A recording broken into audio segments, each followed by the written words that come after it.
उन्होंने 21 इस पक्ष और 21 इस पक्ष, दोनों कुल की लाज तुम्हारे हाथ में। सती, सांदली, गंगा, यमुना, त्रिवेणी, गोदावरी, सरस्वती, नर्मदा, क्षिप्रा, महासु नदी, ख्याता, गंडकी, पूर्णा, जले, समुद्र, तीर्थादि, जितनी ये 16 महानदियां हैं, उन्होंने सबने आप माताओं को इतनी शिक्षा दिया है, इतना ज्ञान दिया है कि मैं हूं मां, तुम ही हो मां। मां मां से कहती है कि मां मैं भी हूं तो मां तुम भी हो। ये मां में और तुम मां में कोई फर्क नहीं। ये मां और तुम मां बिल्कुल बराबर। तुम ही गंगा हो, तुम ही यमुना हो, तुम ही नर्मदा हो। बस भाव बनाना, कीर्ति बनाना, यश बनाना, निर्मल बनाना। बड़े पुनीत पावन के साथ पर मांग का महात्म्य दिया। अब मांग का महात्म्य में, अब मांग जो हम कम भर रहे ना, कम छोटी सी सामने का कछु और ख्वाहिश से पकाया रह गए। भाई मांग तो पूरी भरो ना, लंबी। तुम्हारे मंडप के नीचे जब तुमको सिंदूर अर्पण किया है तो पूरी मांग भरो, नहीं थोड़ी सी। तब तो पति भी थोड़ी सी उम्र होने लगी। लंबी मांग भरने से पति की आयु लंबी होती है। मांग लंबी भरो। यहां मांग को लंबी भरने से पति की आयु लंबी होती है, सुपात्रता मिलता है, योग्यता मिलता है, बल मिलता है और तेज मिलता है। तेज प्रकाश रूप दिन रात इतना तेज मिलता है पति को, क्योंकि माताओं की शक्ति से पति का एक लगाम होता है मां के पास, लगाम। और इसी प्रकार से मन को, अपनी मांग को, अपने काजल का बखान है। नर्मदा पुराण पर काजल का बखान है, ओंठ में लगाने वाले का बखान है, आंखों में लगाने वाले का बखान है, सबका बखान है। और देवी नर्मदा पुराण में, और ऐसा नहीं आप ही लगा सकते हो, तुम भी लगा ख्याल निकल से, ठीक, तुम भी लाली लगा। मगर जिसको जो दिया है, बंटवारा हुआ था, इसमें बंटवारा हुआ था, ये बंटवारा मिला है श्रृंगार। तो श्रृंगार रहे। यहां पर मां भगवती कहती है, मां नर्मदा के तट पर 16,000 ऋषियों ने तप किया। 60 करोड़ 60,000 ऋषि दोनों तट पर विराजमान, लायन ऋषि ऐसे कमंडल रख करके बैठे हैं कि नर्मदा में आपको जाने के लिए रास्ता ही नहीं। बरमान घाट पर वर्णन करते हैं श्री सूत जी महाराज, कैलाश में भगवान शिव बैठे हैं और पार्वती जी बैठी बगल में। पार्वती जी की आंखों से प्रेम के आंसू झलकने लगे। भगवान ने कहा, उमा क्या बात है? अरे बोले महाराज ये तो बताओ तुम, आज मकर संक्रांति का इतना बड़ा पर्व है और ये पर्व में सब पूरी माताएं सब लैन से जा रहे हैं नर्मदा नहाने के लिए। साहब आज नर्मदा में नहा करके सब धन्य हो जाएंगे, जैसे डुबकी लगाए सब पापों से मुक्त हो जाएंगे, पापों से मुक्त हो जाएंगे, पाप परायण हो जाएंगे, जय जयकार हो जाएगा। आप जाओ। भोलेनाथ कहने लगे, जितनी ये सब जा रही नर्मदा नहाने के लिए, ये सब स्वरूप वैकुंठ जी हैं। उमा कहने लगे, प्रभु नहे तो सब डुबकी तो सब लगे। अच्छा आत्मा से बताओ, जितनी कथा सुन भी आए सब मन लगा कथा सुनता है कि नहीं? कछु को मन तो हो रहा कि टाइम हो गई कथा बंद। उमा कहने लगी प्रभु जी जितने जा रहे सब डुबकी लगे हैं नर्मदा में। अरे बोले जी सुबह अपनी बहन के यहाँ फोन करी, आओ जी नर्मदा जी नहीं आ रहे हैं। बोले आ रहे कौन घाट आ? बोले बलवान घाट आ नरसम। हाँ तो बोले आओ घाट में हम भी मिल गए। तो कछु मुलाकात कर भी आ रहे हैं। वो कछु बहुत दिन हो गए कहीं नहीं गई तो सोची हम चले जाए। बोले नहीं ये तो बात गलत कह रहा है। नहीं बोले उमा मानो तो हमारे। बोले नहीं हम नहीं मान सकते। बोले तो चलो देख लो, चलो देख लो। सब बैकुंठ नहीं जा रहे, सब नहीं नहा रहे, कोई कोई है, चलो। बोले उमा को नाटक चेटक बनाना है। बोले जैसे आप कहो। उमा बन गई बढ़िया 20-21 वर्ष की कन्या, सुंदर बन गई, बढ़िया मांग भरी, सिंदूर लगाई, बढ़िया मेहंदी, सुंदरता अति दीन मणि। ऐसी सुंदरता बनकर के उसी घाट पर, घाट की उतार में, ऐसे नर्मदा जी की उतार में किनार में बैठ गए और भोलेनाथ बन गए 90 साल के बूढ़े, बिल्कुल बूढ़े। और पार्वती की गोद में सिर रखकर और शरीर में बड़े बड़े खता पनहने हो गए, मवाद बह रही है, बिल्कुल बूढ़े। बोले उमा अब तुम देख लेना जितने जी आ रहे हैं ना सबकी परीक्षा ले लेना, मैं यहीं सोया हूं। बोले हाँ अब सब सो रहे, सब कदमत जा रहे हैं। घड़ी कौन बाइया डरी है बताओ, बूढ़े से टुकड़ा कर ले नहीं मालूम का ऐसे चले। और 4-5 और आ रहे हैं लड़का। बोले भैया देखो रे, देख तो ना यार भाई तो बड़ी अच्छी, मगर जो बुढ़ा से कौन डरो? कहे भाई जो कौन है तुम्हारा? अरे बोले भैया मेरे पति आए बूढ़े हो गए। अरे तो छोड़ छाड़ इनका लग कर चल, हम नहा खिला रहे हैं। नहीं बोले मेरे पति के कौन ले जाए? पति के मैं नहवाना चाह रही नर्मदा जी, लेकिन पति बूढ़ा है। यहाँ पर गोस्वामी जी ने रामचरितमानस में बहुत बढ़िया लिखा है, समझने की योग्य लिखा है। नारी विधवा कब होती है, नारी को नरक कब मिलता है, नारी बांझ कब होती है, नारी को घोर दुख कब होता है, नारी 7 जन्मों तक विधवा कब होती है, ये पुराण में नहीं मानस में दिया है। बोले ऐसा ही पति कर कीन अपमाना। कैसे पति पर, कैसे पति का अपमान करो? वृद्ध रोग वश जड़ धन हीना। पति बूढ़ा हो जाए, धन से हीन हो जाए, रोगी हो जाए, कोढ़ी हो जाए, ऐसे पति कर कीन अपमाना। पति के पास धन बढ़ा गया, हमने छोड़ दिया। पति बूढ़े हो गए, हमने छोड़ दिया। पति रोगी हो गए, हमने छोड़ दिया। ऐसे पति कर कीन अपमाना, नारी जाए यमपुर सिद्धनाना। वो नारी यमराज के पास जाती और विधवा होए कल्प सत परहि। 7 जन्म तक वो विधवा हो। जो ऐसे पति की अपमान करे, कैसे पति की? वृद्ध रोग वश जड़ धन हीन। बूढ़ा हो जाए, रोगी हो जाए, कोढ़ी हो जाए, धन से हीन हो जाए, ऐसे पति का कभी अपमान नहीं करना चाहिए। बूढ़ा हो गए भोलेनाथ पड़े, फिर 2-4 आए। अरे भाई तुम तो एक काम करो, इनका छोड़ो छाड़ो, ये है कह दिन के 2-4 दिन के तो ये हैं ही। अब तुम काय के जो तमाशा कर रही हो, फालतू अपना जीवन बर्बाद कर रही हो, अबे तुम्हारी उम्र बहुत नई है। और फिर तुम चिंता मत करो, हम तो हैं, जो मदद हमसे बने हम करें। देखिए दुरुपयोग मानव करता है, किसी अज्ञानता से, किसी बच्चे से, किसी माताओं को अगर गरीबी आ जाए, पति साथ छोड़ दे तो उनको साथ देने वाला उसका दुरुपयोग करता है,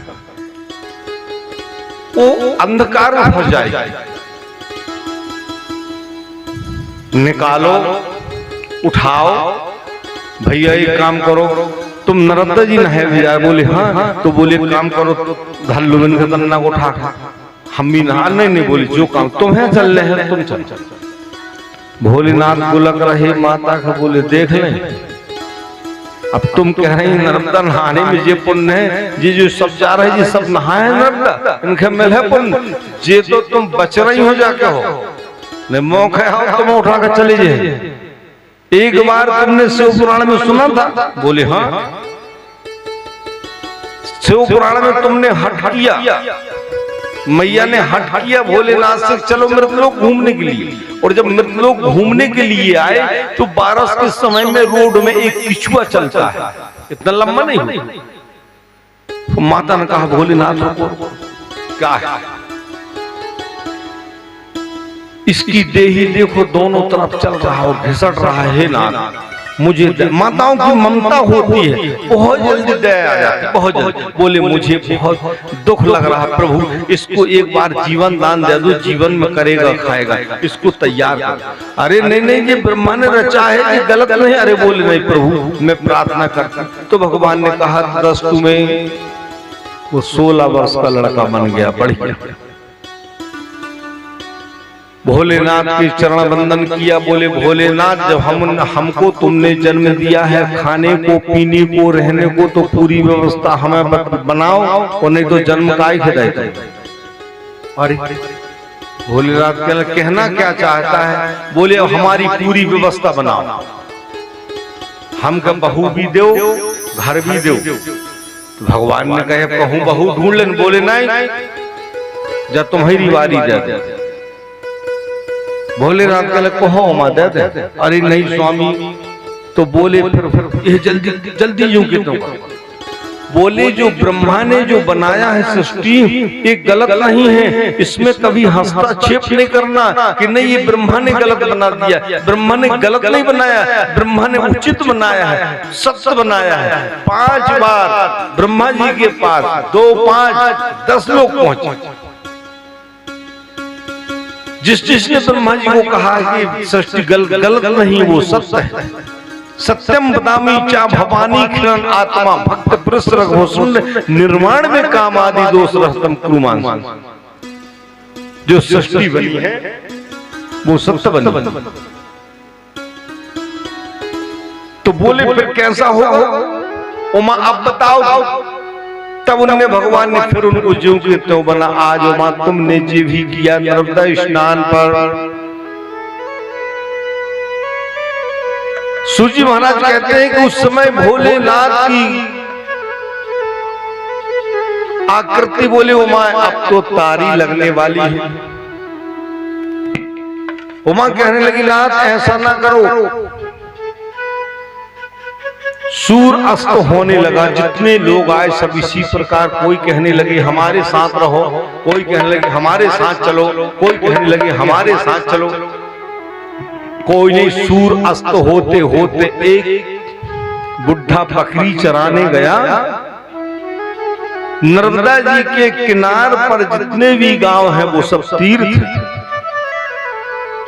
बकरी चरा करके आया, सूर्य अस्त हो ही रहा था, दौड़ लगाया डिब्बा लेकर के मैं नर्मदा जी नहाया।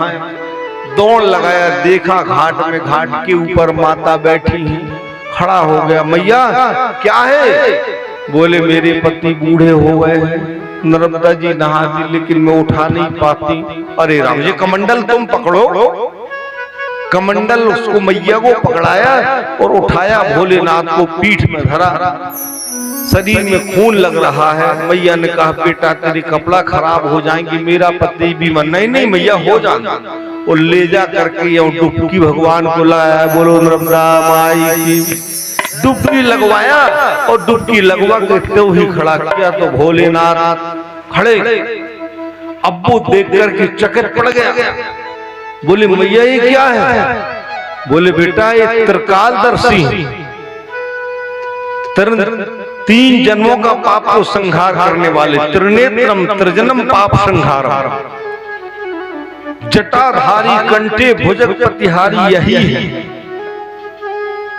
उमा ये आदमी उद्धार होगा।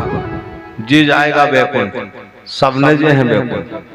भाव होना चाहिए। गोस्वामी जी कहते हैं जाकी रही भावना जैसी, जागी रही भावना जैसी, जागी रही भावना जैसी, जागी रही भावना जैसी। प्रभु मूरत तेन तैसी, प्रभु मूरत हरे राम राम राम राजा राम राम राम, हरे राम राम राम राम राम, हरे राम राम राम राजा राम राम राम, हरे राम राम राम राजा राम राम राम, सीता राम राम राम, सीता राम राम राम, राजा राम राम राम, राजा राम राम राम, राधे श्याम श्याम श्याम, राधे श्याम श्याम श्याम, सीता राम राम राम, सीता राम राम राम, हरे राम राम राम, राजा राम राम राम, हरे राम राम सीता राम राम, हरे राम राम राम, सीता राम राम राम, हरे राम राम राम, सीता राम राम राम, हरे राम राम राम, सीता राम राम राम, हरे राम राम राम, सीता राम राम राम, हरे राम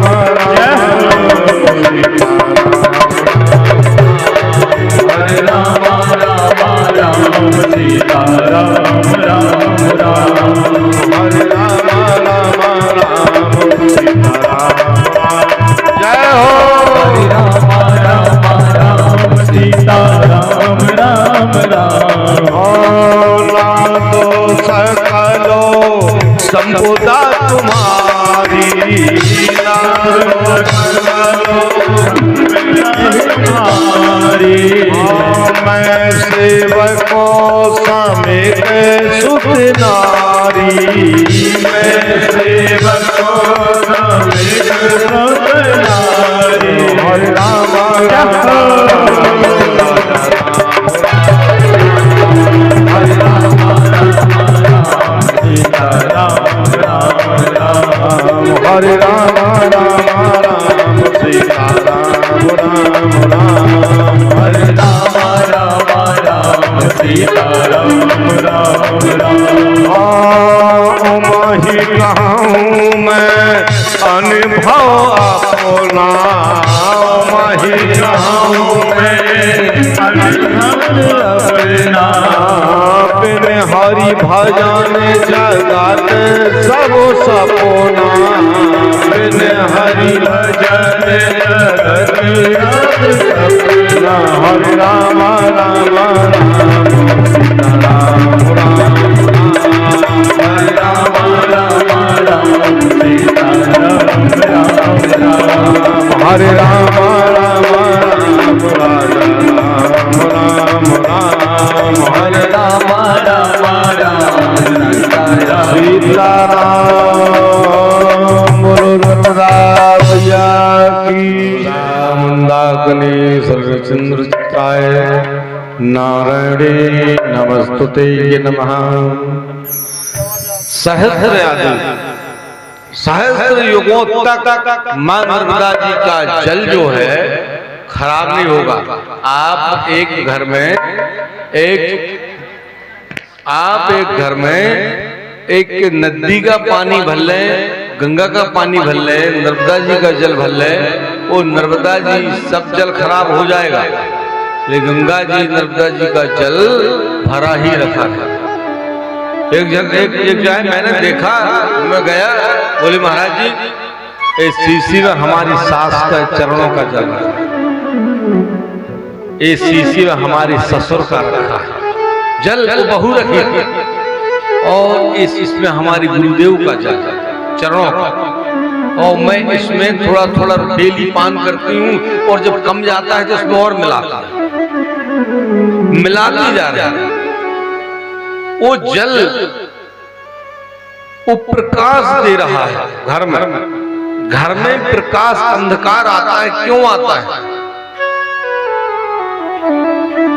हमारे घर को मुख का स्वाद जब बोलने पर बोल निकले, और देही का स्वाद जब निरोग काया पाइए, भोजन को स्वाद जब औरों को खवाइए। अब तुमने घर के भीतर भोजन किया, मुंह में हाथ फिर बाहर निकला, बोले बहुत मजा आ गया, आज का भोजन बड़ा संतुष्ट था। बाहर हम बैठे, हमें देखे बहुत अच्छा, क्या बता मजा आया आज के भोजन। अब हम कैसे जाने कि तुमने क्या खा?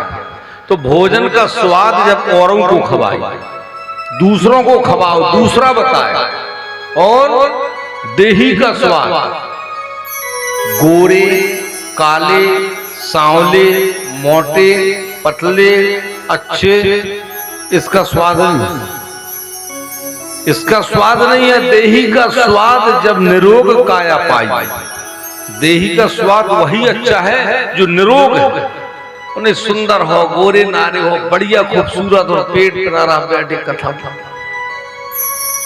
क्या क्या मतलब। और वो काला है, कुरूप है, रूपमान नहीं है, लेकिन वो निर्भय तो बैठा है। देही का स्वाद जब निरोग है, हम निरोग है तो निर्भय बैठे, लेकिन रूपमान कोमल हो रहा, गिर पर रहा, क्यों? उसके शरीर में रोग है। तो देही का स्वाद जब निरोग काया पाई,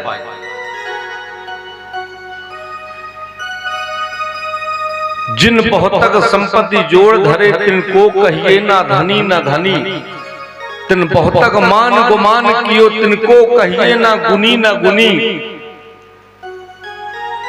और तिनकी न हो नारी पतिव्रता हो, जिनको कहिए ना जनी जननी, तिनकी न बनी रघुनंदन से, उनकी न कबहू बनी न बनी। जब एक ही भगवान ही से नहीं बनेगी, होगी तो कहूँ बने ही नहीं, कहूँ न बने। संपत्ति जोड़ करके धरने वाले को धनी नहीं कहा जाता है, विद्या पढ़ने वाला दूसरों को ज्ञान नहीं देता उसको गुणी नहीं कहा जाता है, नारी पतिव्रता नहीं होती उसको क्या जन्म दिया उसने संतान, जनी ना जनी, और जिनकी ना बनी रघुनंदन से, ऐसे कैंप में जिनकी ना बनी उनकी कब बन, बाजार में शुरू न बन, जिनकी ना बनी रघुनंदन से, तिनकी कबहू ना बनी ना बनी। उनने कहा था, कौन ने? मालियों ने। जो आप यहाँ आते हैं तो आप रास्ता में कहीं फूल मिला तो आपने फटाफट चटाचट फूल तोड़ लिए, फूल तोड़ लिए, उससे क्या मिला? आपको पुण्य मिला कि पाप मिला? पुण्य मिला कि पाप मिला? किसी ने बाग लगाया है, किसी ने जल सींचा है, किसी ने गायों बछड़ों से बचाया है, किसी ने रूंध करके रखा है, उसने सुंदर पौधों को बच्चे जैसे पाला है, और जब वो फूल गया तो तुम हाथ डाल के तोली, उसमें तुमको पुण्य मिलेगा का पाप मिलेगा? यही नर्मदा पुराण का मंथन है। नर्मदा पुराण की कथा समझना बहुत कठिन है, समझ लो तो जीवन धन्य हो जाएगा। किसी का पुष्प तोड़ना, पुष्प तो कभी ना तोड़ो, घर का फूल भी ना तोड़ो, घर के फूल भी, घर में तुमने जो पाला है वो फूलों को उनको भी ना तोड़ो। फिर सूजी महाराज का फिर कैसा बनेगा? उनको चुनो, तोड़ना और चुनना फर्क। चुनना लड़ना और प्यार, जैसे लड़ना और प्यार होता है, प्यार करना और लड़ना, ऐसा तोड़ना और चुनने में फर्क। चुनने का मतलब होता है फूल के वृक्ष को प्रणाम करो, ताली बजाओ, प्रणाम करो, फिर उनको बड़े प्यार से उनको चुनो, चुनवाने उनको दर्द ना हो, वृक्ष को दर्द ना हो, उसको चुनो धीर से तोड़ के और अंजलि में रखो। और पूजा करते समय कई कई माताएं लोटा में जल में फूल डाला। नर्मदा पुराण कहता है लोटा में आपने फूल डाल के ले किया, वो जल भी काम का नहीं, वो फूल भी नहीं है, वो अपवित्र हो गया, वो जल भगवान को ना चढ़ाया जाए, वो फूल भगवान को ना चढ़ाया जाए, अंजलि में ले।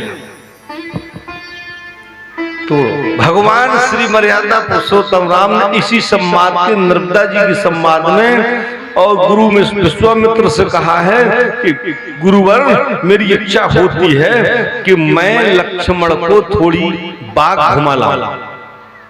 अरे तो बाग काय के लिए? बोले हमको फूल तोड़ना जाना है। उस समय गुरुजी ने ज्ञान दिया बेटा तोड़ना नहीं फूलों को। क्यों कि राजा जनक ने बाग लगाया है और बाग में माली लगाया है और माली बहुत जोरदार लगाए हैं, वो माली बाग में तुमको घुसने ही नहीं दे।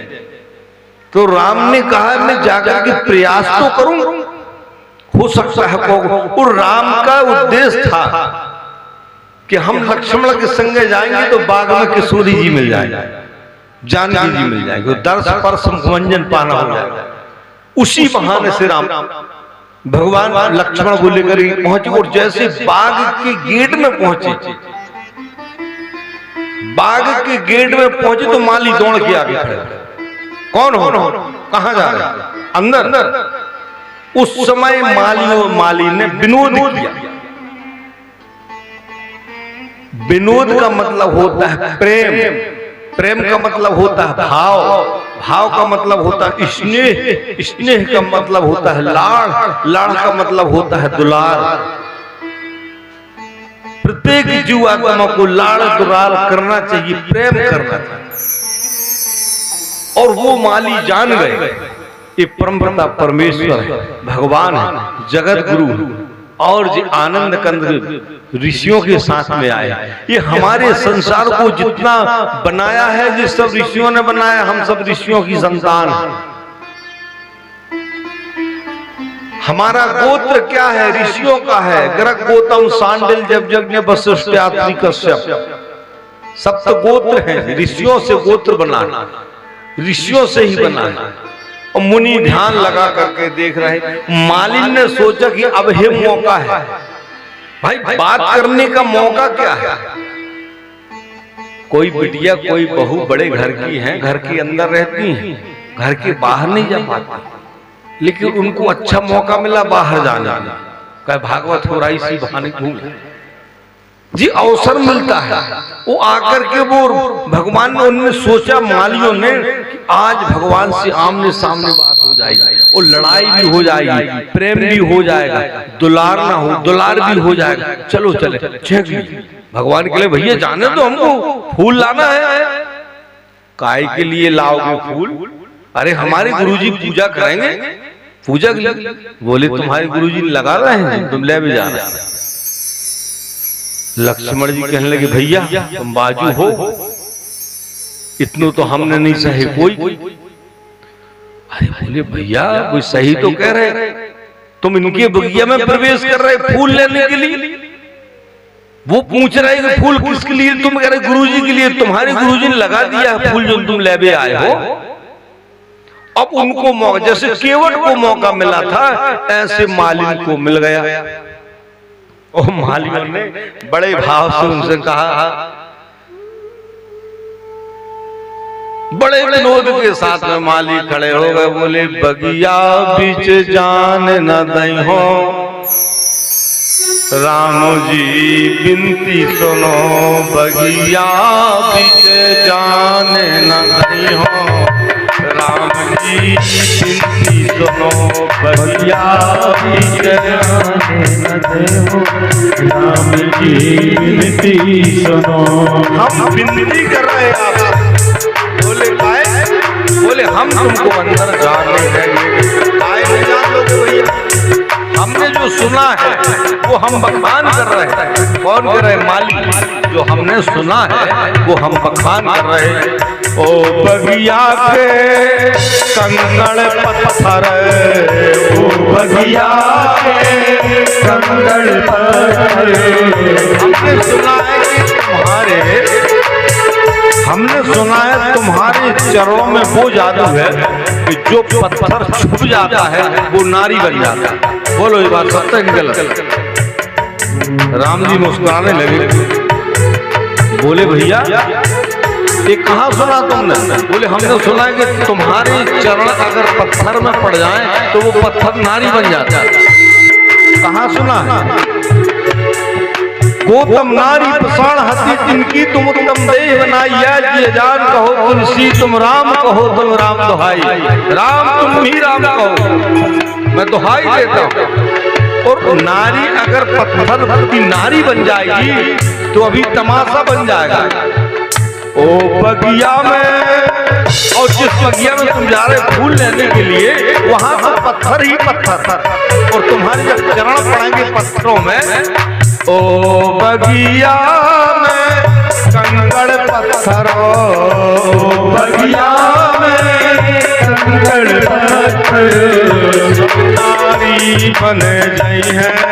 और जिससे कंकड़ पत्थर है वो तुम्हारे चरणों में छिपेंगे।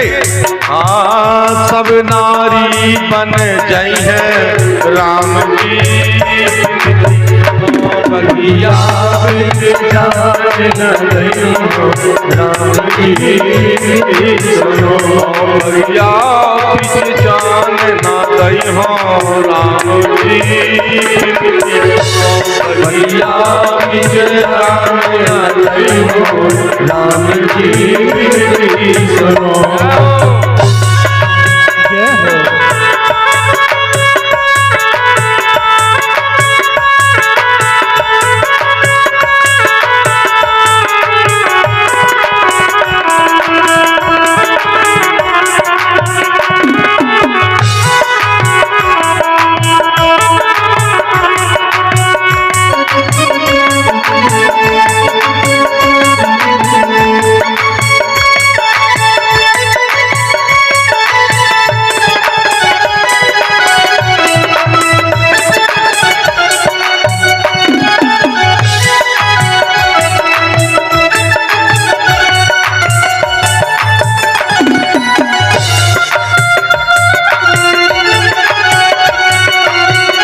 ज्यादा मैं गावनी सीख ले हो ना, ऐसे कम बना सीख ले हो तो बनता ही है ना। तो समय के भाव पर ओ उन्होंने क्यों रोक लिए? प्रेम रोक लिए। प्रेम प्रीति के कारण भगवान रुक गए। लक्ष्मण जी कहने लगे राम जी से मैं मानू। अरे बोले नहीं भैया ये सत्य बोल रहे। अगर जितने बगिया में अपन चलेंगे और जितने पत्थर छुपेंगे वो सब नारी बन जाएंगे और वो सब हमारे पीछे लगेंगे। कहाँ जाना? मैंने देखा एक समय ऐसा आएगा, दानव राज से 16,000 माताओं कन्याओं को छुपा करके गुफा में रखा था। उससे भगवान ने बचाए 16,000 नारियों को। भगवान कृष्ण ने सब रोने लगी नारायण अब हमको कहां पति मिलेगा? हमको पति कौन स्वीकार करेगा? जो हम निशाचर की गुफा में 6-6 महीने रहे हैं, हमको कौन स्वीकार करेगा? हे नारायण अब तो आप ही हमारे पति हैं। पतियों के भी पति हैं ये, इनको सच्चा पति मानना चाहिए, इनको सच्चा प्यार मानना चाहिए। यही सबके अथाह पति। नारायण अब हमको कौन स्वीकार करेगा? भगवान ने कहा मैं स्वीकार करूंगा। जिनका कोई नहीं होता है उनका नारायण होता है। अगर मानव यहां वहां जब तक तड़पता रहे और अंत में मानव क्या कहता है, बीमार हो गया बेटा पति पुत्र, जबलपुर ले जाओ, 50,000 निकाल लो बैंक से, जबलपुर जाओ। 4 दिन रहे, आ गए, नहीं लगाया आराम, नागपुर ले जाओ, ले 2 लाख, क्योंकि पैसा बोलता है। नागपुर चले गए, 15 दिन रहे, नागपुर से आ, नहीं लगाया। एक काम करो, बेंगलोर जाओ, जो 10 लाख रुपए, बेंगलोर, बंबई चले जाओ, दिल्ली चले जाओ।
सकल कर्म कर थके गोसाई, जब संसार में घूम लिया, पूरी प्रॉपर्टी लगा दिया और आए घर में बैठने के लिए, गांव के गए, बोले काय भैया बेटा को आराम, हम बोले नहीं भैया, डॉक्टर ने कह दिया सेवा कर। अब तो भगवान ही भरोसा। कब कहा भगवान भरोसा? जब पूरी प्रॉपर्टी लुटा दिया, पूरी प्रॉपर्टी लुटा दिया, तब कहा अब वो भगवान ही मालिक है, अब हमने अपनी सी खूब कर ले, अब जैसे भगवान का करने होगा। ये भाषा वो पहले ही बोलना था ना, इस भाषा को बाद में क्यों बोला? इसको पहले ही बोलना था ना। ये नादानी है हमारी। हम पहले जो है अपने पहले उनको नहीं मानते, हम बाद में मानते। पहले इसको बोलना चाहिए कि जो कुछ करना है ईश्वर मालिक करेगा। नहीं, कब बोलेंगे? जब थक जाए। यही घटना द्रौपदी के साथ हुई। द्रौपदी को जब सभा में बुलाया गया तो द्रौपदी ने भी यही सोचा, अरे छोड़ो दुशासन, मुझे ले जाओगे? अरे मेरे 5 पति बैठे वहां, भीम नकुल सहदेव धर्मराज युधिष्ठिर, बड़े बड़े योद्धा बैठे, महाराज कर्ण, दुशासन, वहां पर धनंजय, बड़े बड़े वीर बैठे हैं, भीष्म पितामह, द्रोणाचार्य, कृपाचार्य, अश्वत्थामा, वाली व्यास, वहां वो होगा। बोले 5 पति मौन हो बैठे गए, जुआ में हार, खैचत भुजबल थाके, कुछ होने वाला नहीं है बिगर उनके।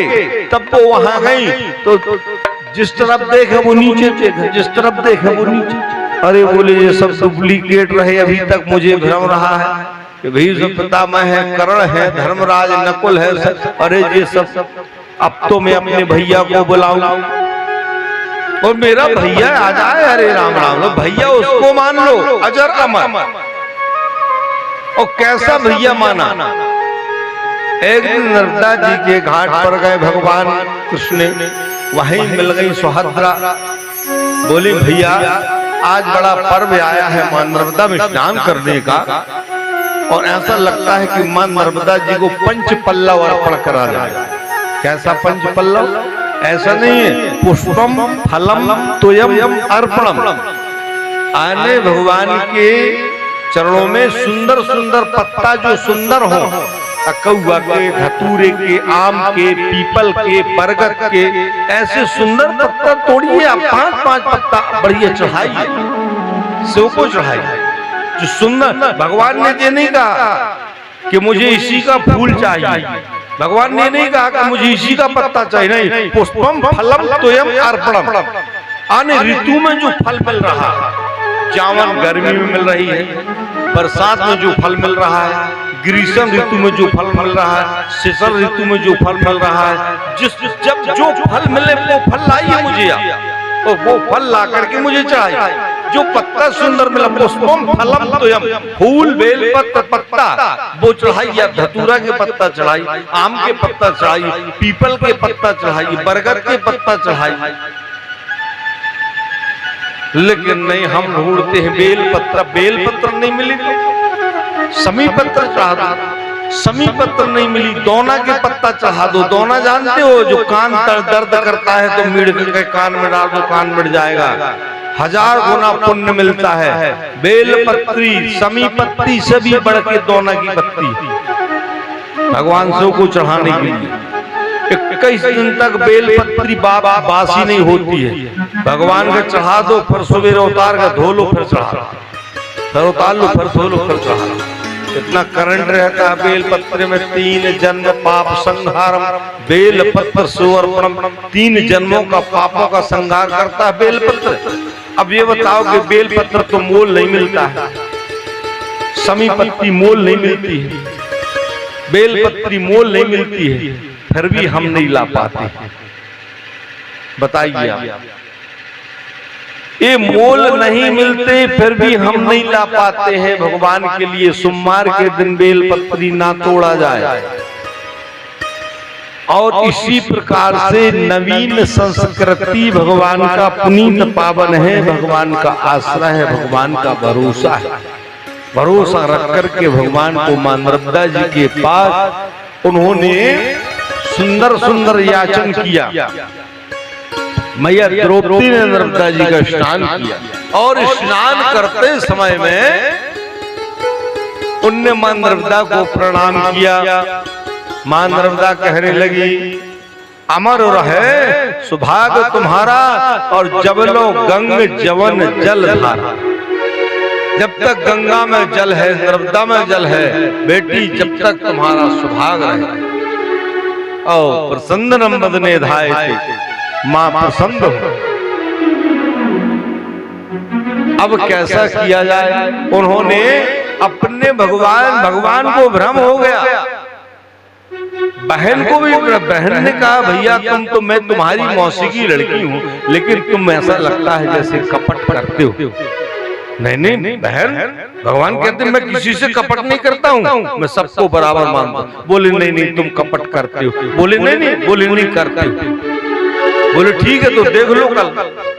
तो भगवान ने नर्मदा में स्नान किया और वहीं नर्मदा में जो 3 फन का चारा होता है, छुरी चारा, वो चारा भगवान ने पकड़ा तो इतनी उंगली कट गई। इतनी उंगली कट गई तो खून बहने लगा।